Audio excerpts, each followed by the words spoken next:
Maymay Entrata and Ruby Domingo, kulitang magkuya, nasa front page ng Abante. Naku, sabi ni hindi ako yun. Diyos ko, nasa front page pa pala, nasa front page pa pala nila. Ito po kasi yun. Abante, balitang chismis, kachismisan. And dito si Angelica, si Bella, tapos Food Panda, wag tratuhing hayop mga rider. Bago kung galing Indonesia, hinarang. Ayun, Abante yan. Headline. Tapos kasama dito, Duterte walang sako-sakong pera, didiskarte pa lang. Tapos nandito sa gilid sa taas ng sports news, nandoon si Maymay Entrata and Ruby Domingo. Ang sabi dito, Maymay, nandiri kay Ruby. Ang artista number 6 yun sa Abante. Dahil dyan, sabi ni Doris, baka yung sa IG ni Kuya Robs, ito, ganyan lang kinapsyon. Yan yun, pero ang nasa front page, Maymay, nandiri kay Ruby. Hindi ako yun. Love, ano ba yan? Lang yatong Abante na to Sabi ni Bless Lopez, yung jokes ng magkuya, paninira sa kanila. Sabi ni Bless Lopez, siniraan agad nila yung jokes ni Maymay sa kuya niya. Lagi naman green jokes, dalawang yun. Kasi nga, ayaw ni May maniwala kaya sinabi niya, ganun utak pulburak palabas naman nila. Masama si Maymay. Kitid ng pag-iisip. Sabi ni DM 2017, hala, grabe naman, Abante News. Magkaibigan niyang dalawa, brother and sister in heart. Ang turingan, tapos siniraan yung, okay ka lang? Sabi niya. Babasa nga ito. Sabi ni Pinky, so gano'n na lang pala kamalisyoso ang kapitbahay dahil nasa front page si Maymay at Ruby. Julian Morsike, tuto ba yan? Ang sabi ni Batal Habibe, hoy, Abante News, ano to? Grabe kayo magkuya yan si Maymay at Ruby, ginaganyan nyo.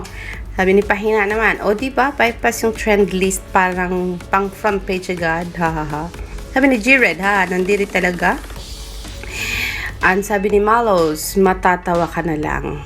Yes, kasi sa kanilang magkuya, joke lang yun. Sanay na tayo doon kasi palagi natin silang nakikita na mag-joke ng ganyan. Siyempre, para sa iba, big issue and big deal na yan. So, ang gagawin natin, hanapin natin si Abante News at basahin natin ang write-up na yan. Wait kayo, I'll go to Abante News. Philippines, Showbiz, Chika, about Ruby Domingo and Maymay Entrata. Let us see kung mahanap natin. Ayan, nandito na nga, 2 days ago. So, ang laman ng balita ay ganirech. Tinawag na maganda, Maymay nandiri kay Ruby. Hala, nabwisit, kaagad, nabwisit kaagad ang sinabi. Grabe siya, uy. Sino ba tong writer na to?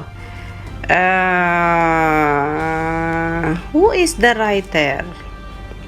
Entertained by Abante News Online. Walang pangalan ng writer. Sabi niya dito, nabwisit si Maymay Entrata kay Ruby Domingo na siyang dahilan para tabigin at ibaba ang phone camera ng male host habang kinukunan siya. Ganun lang kaigse ang balita niya. Continue reading. Sa posting ni Ruby sa Instagram, mapapanood na kinukunan niya si Maymay ng close habang sinasabi nito ang mga katagang, "Hi, beautiful." Sumagot naman si Maymay ng, "Diyos ka, Kuya Rob, bully ka." Inulit pa ni Ruby ang sinabi kaya nag-react na talaga si Maymay at nag-dialogue na, "Yuck, kadiri ka, Kuya Rob." Sa puntong ito ay tinabig na ni Maymay pababa ang cellphone ni Robbie para hindi na siya kunan nito. Ikaw abanti ha, you're making it a big deal. It's not like that. It's not the way how you see it. It's a different thing. So, anyway, it's your point of view. So, wala na kami doon. Labas na kami doon. Pero, itutuwid ko lang ang mga pangyayari from my point of view. It wasn't that serious thingy. Like, they are used to give jokes like kahit ganyan kalala na jokes. Kaya, hindi po yan malaking issue.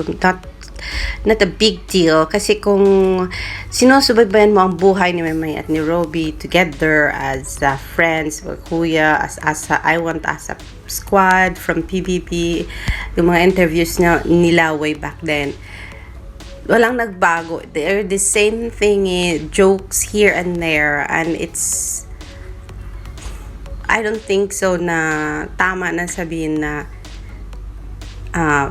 nandiri talaga si Maymay sa sinabi ni Kuya Robbie. Kasi it was just a joke in a way. Kaya Abante News. Okay lang ba tayo doon? Pero anyway, na-post nyo na yan 2 days ago. So, ano pa bang magagawa namin? Kundi basahin na lang yung news nyo. Pero para sa amin, walang katuturan yan. Kasi, hindi ganyan si Maymay at si Robbie. Iba lang ang nakikita ng mata nyo, kaya iba ang nasusulat nyo. But then, it's just like magkuya. They are love team for us. Magkuya nga, di ba? Magkaibigan, magkakampi, magkasangga. Kaya wala yan. Wala po yan sa amin. We don't, kaya nung napanood ko nga yung video na yan, hindi ko binigyan diin ng kung ano pa na binigyan ng mga comment na kahaba-haba. Kasi I know it was just a joke between magkuya. Kaya, it's alright.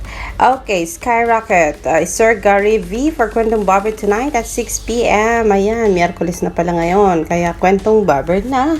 At ang guest nila ay si Gary Valenciano na kuya rin ni Maymay. So, papanoorin natin yan mamaya. May bagong pong fan si Maymay. Ang sabi dito, si 3Gs. I'm not a fan of any local artist, but this young lady, I'm hooked to her beauty. She's like a doll with no doubt. She's real beautiful. I follow you, girl.